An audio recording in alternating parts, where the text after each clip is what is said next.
ভারতবর্ষের মাননীয় প্রধানমন্ত্রী, তিনি ভারতবর্ষের সংবিধানকে দুমড়ে মুচড়ে গণতন্ত্রকে পিষে দিয়েছেন। গণতন্ত্রের যে কপিনের শেষ ব্রেকটা মেরে দিয়েছেন। কেন না, নেহেরু ভারতবর্ষের পবিত্র পার্লামেন্টে দাঁড়িয়ে বলেছিলেন গণতন্ত্র বাঁচাতে গেলে নির্বাচন কমিশন হবে একেবারে কি হবে, নিরপেক্ষ এবং অটোনমাস। আমাদের নির্বাচন কমিশন অটোনমাস। যেদিনই প্রায় আমাদের প্রেসিডেন্ট সই করেন সেদিনই তিনি অটোনমাস হয়ে যান।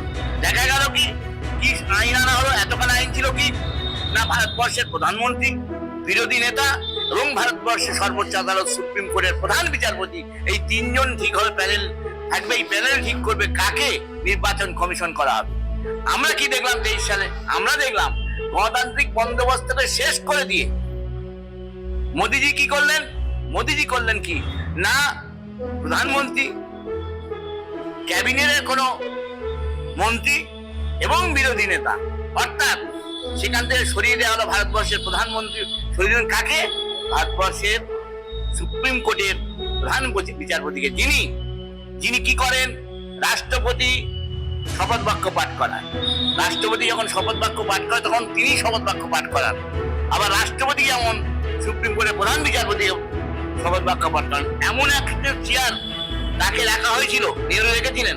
কেন না, গণতন্ত্র বাঁচানোর জন্য, এবং এটা হবে একেবারে নিরপেক্ষ। এবং নির্বাচন কমিশন যদি নিরপেক্ষ না হয় তাহলে নির্বাচন নিরপেক্ষ হতে পারে না। নেহরু প্রমাণ বলেছিলেন। কিন্তু আমরা দেখলাম 23 সালে এই সংবিধান সংশোধনের মাধ্যমে তিনি, মোদিজি গণতন্ত্র হত্যা করলেন। ভারতবর্ষের গণতন্ত্র শুধু হত্যা হয়নি, তিনি ইলেকশন কমিশনকে নিজের বগল দাবায় নিয়ে নিলেন। এবং যার জন্য আজকে রাহুল গান্ধী প্রমাণ করে দিয়েছে ইলেকশন কমিশন অটোনমাস, কিন্তু তিনি নিরপেক্ষ নন।